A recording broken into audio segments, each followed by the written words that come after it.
The St. Louis Cardinals got swept in LA to finish up one of their worst Aprils in the history of this franchise. Which area of this team has disappointed me the most? Find out on today's episode of Locked on Cardinals.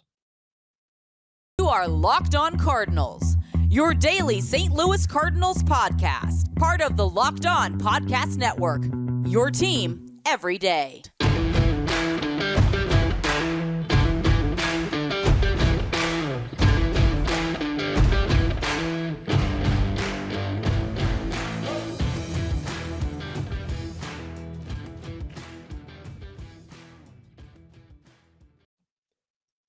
Hey there, Cardinals fans. I'm JD Hafford, and I'm a national radio sports anchor, born and raised in the Lou, and a lifetime Cardinals fan. And I'm your host for Locked on Cardinals, part of the Locked on Podcast Network, your team every day.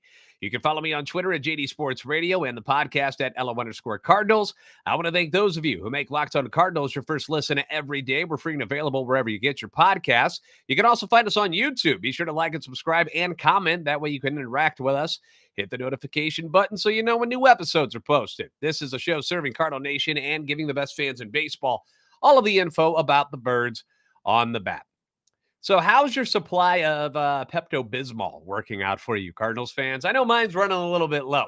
And today's show, we're going to put up some numbers that might make you sick. So if you don't already have some sort of stomach ailment, liquids to make you feel better, might want to go grab that real quick before we get to the end of this episode, because the St. Louis Cardinals are a terrible baseball team right now.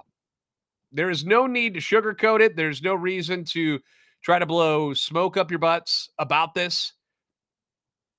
No need to put on our fan goggles and go, well, if they do this or that, let's just call it what it is. They're terrible.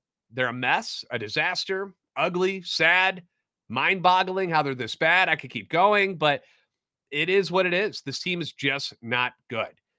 They should be good. On paper, you have what many of us thought to be a top-notch baseball team, what many people thought was a top 10 club in all of baseball coming into the season. But in real life, between the white lines, they have been everything but a good team. And it was on display again this weekend in LA against the Dodgers. The Cardinals concluded a brutal road trip where they went 2-8 by getting swept by the Dodgers, which left their record at 10-19. It's their first losing record at the end of April since 2007, and their worst record after the first month of the season since they were 3-15 in 1973. There's just not a lot of positive things going on right now. I don't have a lot of positive things to say about this team. But each series, we do what we call the good, the bad, and the ugly about each series. So instead of just focusing on what happened in Los Angeles, I'm going to incorporate kind of the whole crappy road trip together. So let's begin with the good, because there was one thing that was good that stood out to me, and that was Jordan Montgomery. Give him credit. Jordan Montgomery has been arguably the best pitcher in this rotation. Jack Flaherty has also been solid, but I would give the nod to Monty so far this year. He's had really one bad game, and that was against the Diamondbacks. Outside of that, he's been pretty awesome. And the fact that he's 2-4 despite having an ERA of 3.34 is quite telling about how dismal this offense has been when he pitches. Saturday, he goes 6 2/3 innings, allows 1 run on 5 hits, punches out 7, walks 2, and loses. Loses to Clayton Kershaw, who sliced and diced the Cardinals' feeble offense like a knife through warm butter. Monty has had 4 quality starts this season and has 1 win to show for it. On this trip, he gives up 1 earned run over 12 2/3 innings and loses both of those games against the Giants and the Dodgers.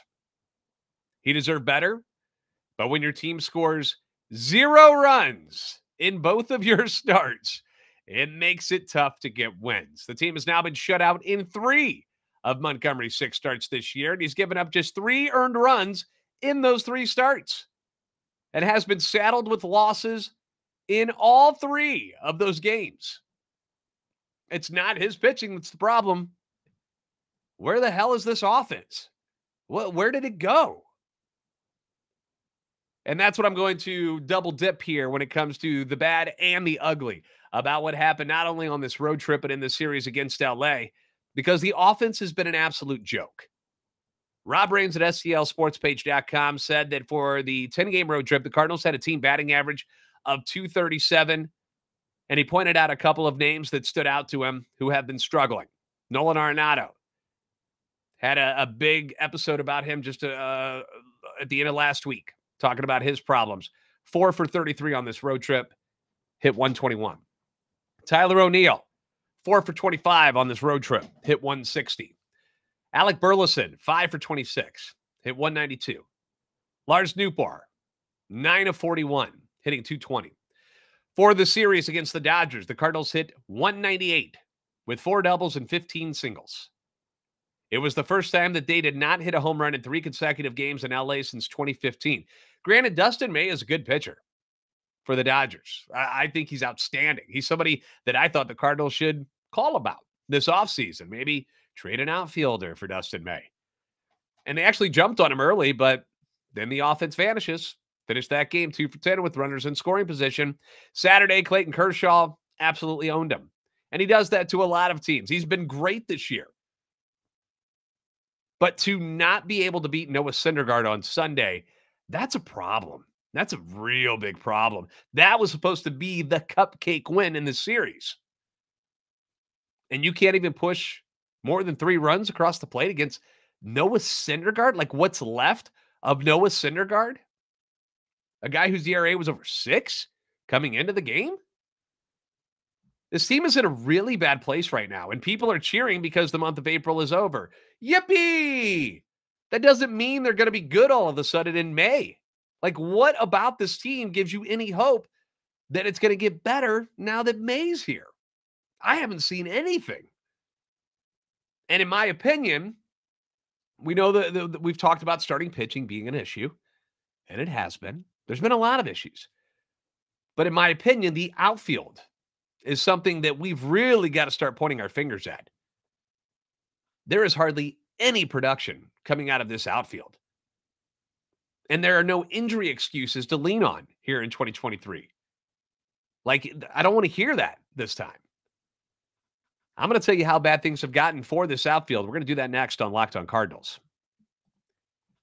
Now, if you're looking for a delicious snack that won't let you down, but you don't want all the sugar, you don't want all the calories, you don't want all the bad stuff. You want the taste, you don't want the bad stuff. I get it. I'm a snacker. I love just grabbing something small and just biting into it and moving on with my day.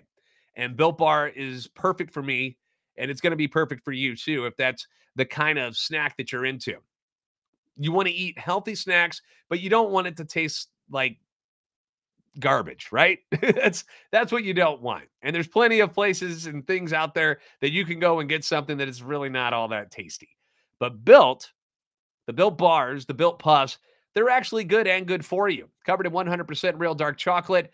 They've got crazy awesome flavors. Off the top of my head, churro, the peanut butter brownie, that's my favorite. Cookies and cream, fantastic stuff. Only 130 calories. You get 4 grams of sugar, but a whopping 17 grams of protein. Out with the bad and with the good. That's what we like to see. And now you don't have to wait around to get your box, because for years, you would go to Built.com, you'd order online, you'd have to wait. We don't like to wait in this world, do we? We want instant gratification. So what you do is head over to your nearest Walmart. Go to the pharmacy section. Grab yourself a box of Built Bars, because they're there. They're waiting for you. 4-bar box of cookies and cream. You can go double chocolate. You can go coconut puff. If you haven't tried the puffs yet, you ought to do that. And if you're close to a Sam's Club instead, if that's easier for you, grab that 13-bar box with our hit flavors, brownie batter puff and churro puff. They're all there. They're all waiting for you. And as usual, always be checking out Built.com, because that's where they drop all the new flavors and new products that are coming out. And they're coming out with stuff all the time. So make sure you bookmark it. Built.com. You'll thank me later. This show is also sponsored by BetterHelp. Getting to know yourself can be a lifelong process, especially because we're always just growing and changing each and every day. Therapy is all about deepening your self-awareness and understanding, because sometimes we don't know what we want or why we react the way we do until we actually talk through things. And it's always nice to just have someone there to just listen. You don't always want feedback from people. Sometimes you just want somebody to sit back and just let you vent. And that's where BetterHelp can benefit you. BetterHelp connects you with a licensed therapist who can take you on that journey of self-discovery from wherever you are. Could be a bad place, could be a good place. And if you're thinking of starting therapy, give BetterHelp a try. It's entirely online, and it's designed specifically to be convenient and flexible, suited to your schedule. We've all got crazy schedules now. Ever since the pandemic, we're all over the place, working weird hours, working from home a lot. If you want to find something that's easy to get to and is flexible for you and your schedule, BetterHelp. Discover your potential with them. Visit BetterHelp.com/LockedOnMLB today to get 10% off your first month. That's BetterHelp, HELP.com/LockedOnMLB.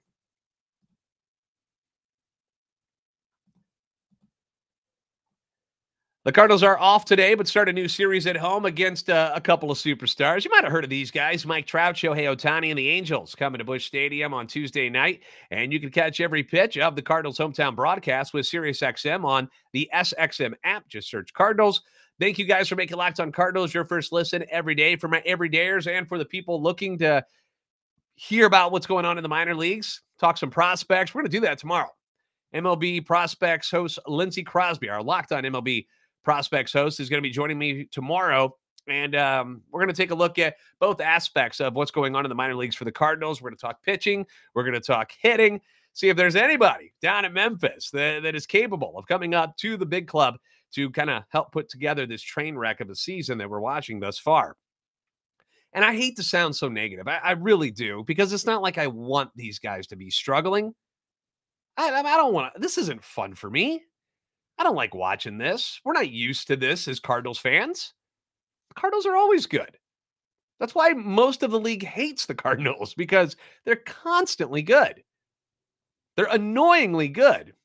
And talking to people around the league, people aren't really relishing in the fact that the Cardinals are failing right now. They're all in shock. Nobody can believe what's going on in St. Louis and how bad this team has been.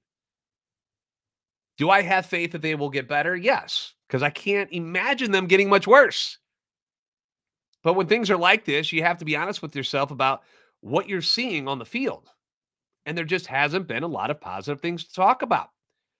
Looking like the team you thought you were going to be once a series, and maybe winning one game, it's not going to cut it. That's what the Oakland A's are doing. The Oakland A's don't even want to be there.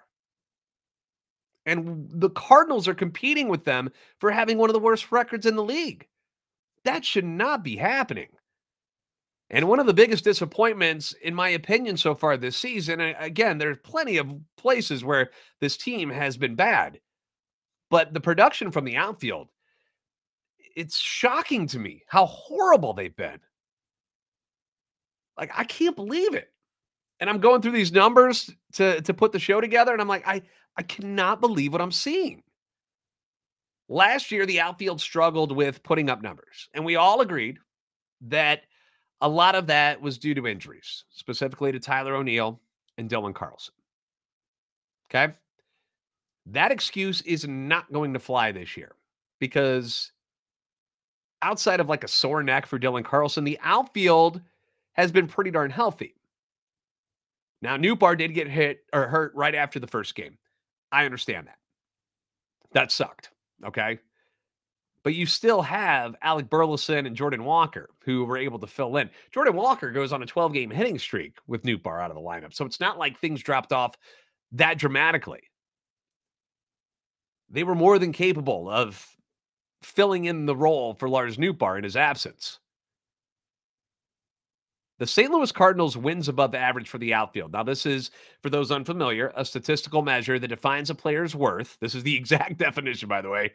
Defines a player's worth in terms of his contribution as compared to the average major league player. Okay? So the St. Louis Cardinals wins above the average for their outfield is at minus 1.2. That ranks them 29th out of 30 teams in Major League Baseball, ahead of only the Colorado Rockies. The group's leader in hits, RBIs, and batting average isn't even on the team right now. He's in Memphis. His name is Jordan Walker.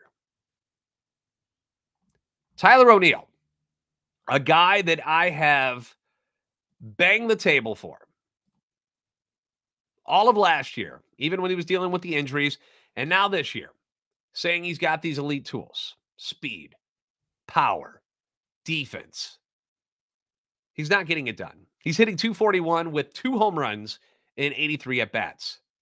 He's had 1 home run since opening day. The guy looks like he could lift a house, and he has 2 home runs. Tyler O'Neill is one of the fastest players in all of baseball. He has 1 stolen base.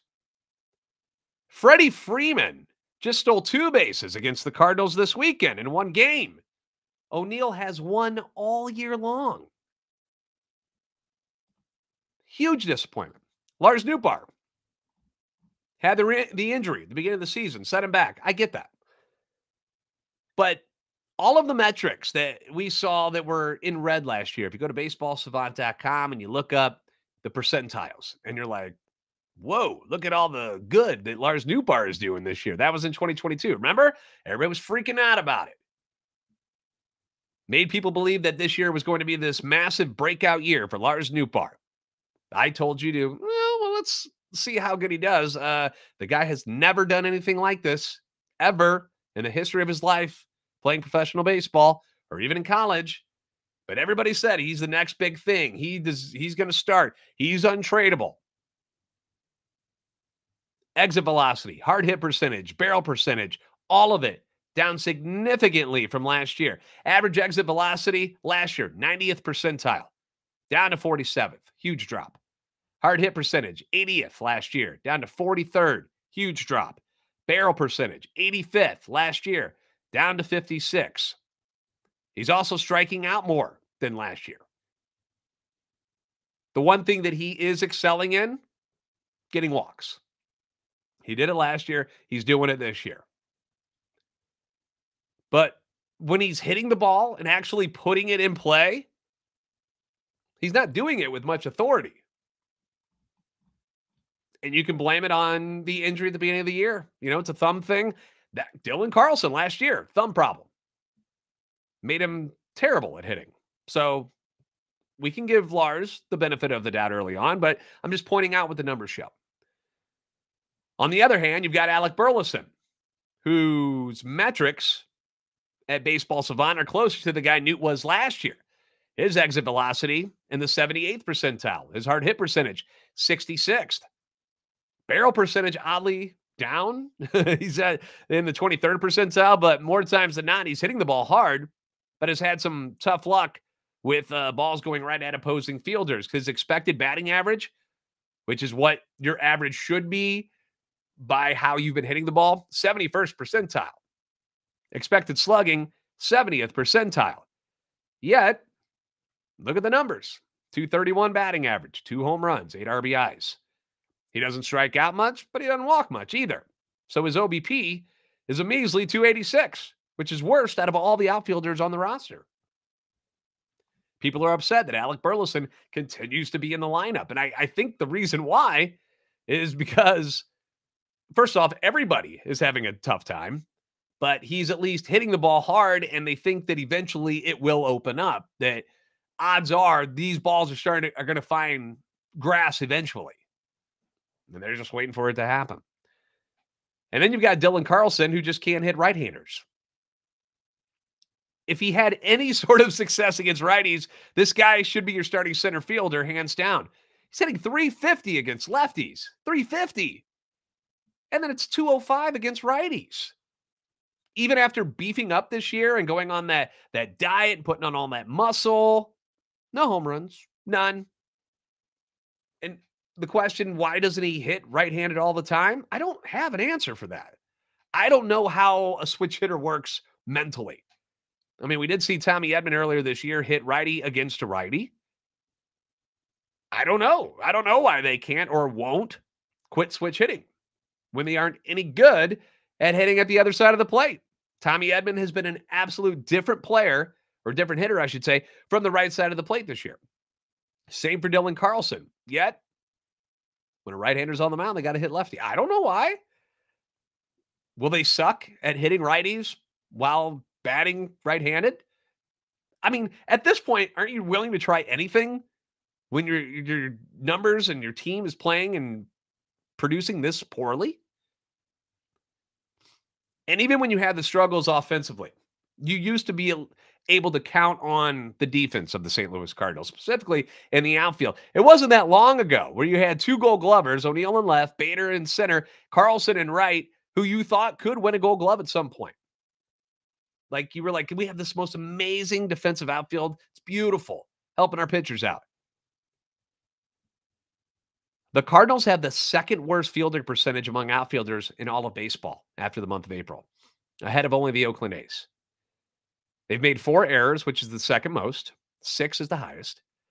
Their total fielding runs above average is -9. Only the Nationals and the White Sox are below them. Nothing about this outfield has been all that good. And the front office clearly made some massive mistakes in their evaluation of talent about the guys that they have currently on this roster and guys they let go. Now, you might want to sit down, and if you got the Pepto, like I mentioned earlier, this is the time to put it into your body, because this might make you sick. Are we ready? Well, the Cardinals outfielders, I just went through all their crappy numbers, right? They continue to underwhelm for a second year in a row. There are 2 former Cardinal outfielders who are thriving, who are lighting it up. At number 1 and number 2, among outfielders in all of baseball after the month of April, in RBIs and home runs, 2 former Cardinals are sitting there. You have the Texas Rangers, Adolis Garcia, and the Tampa Bay Rays, Randy Arozarena. 2 guys that this front office, that this organization deemed expendable. They thought these other guys were all better than them.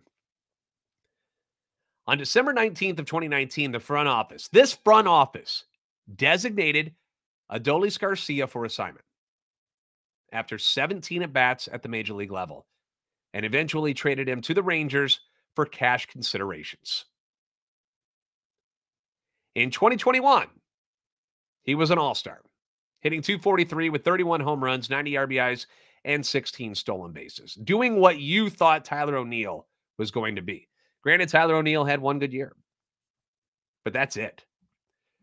So maybe Garcia, 1-year wonder, right? Nope. Last year, .250, 27 home runs, 101 RBIs, 25 stolen bases. This year, he leads all outfielders with 8 home runs and 30 RBIs after the month of April. And the funny thing is the Rangers also DFA'd him after the Cardinals traded him to Texas.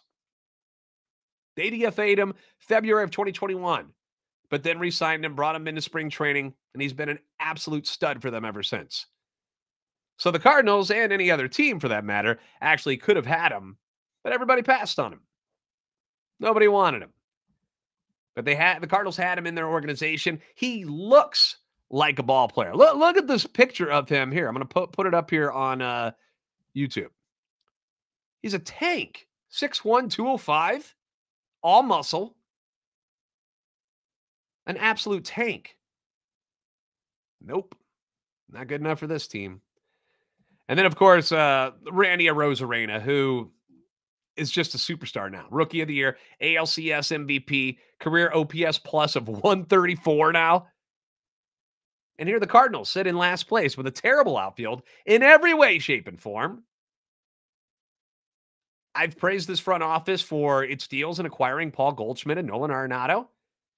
They deserve that. Those were absolute steals by this organization.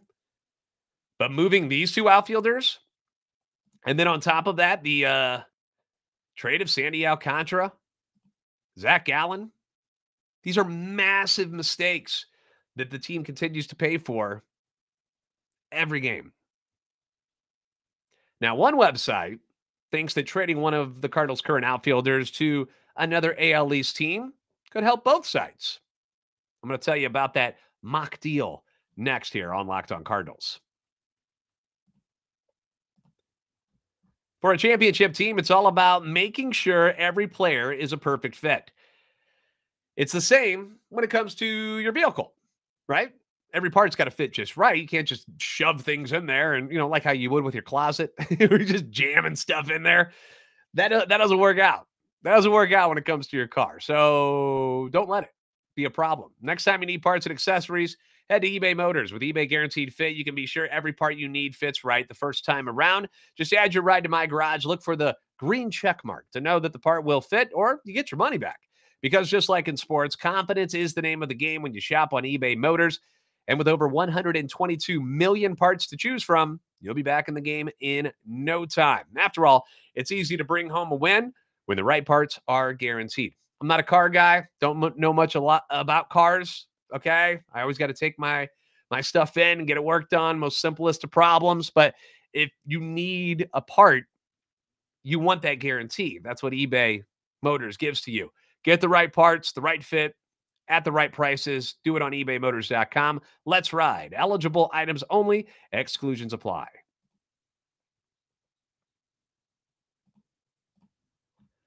The Cardinals are back home this week. They're going to start up a series against the Angels. So the other LA team comes to Busch Stadium, and you'll be able to catch every pitch of the Cardinals' hometown broadcast with Sirius XM on the SXM app. Just search Cardinals.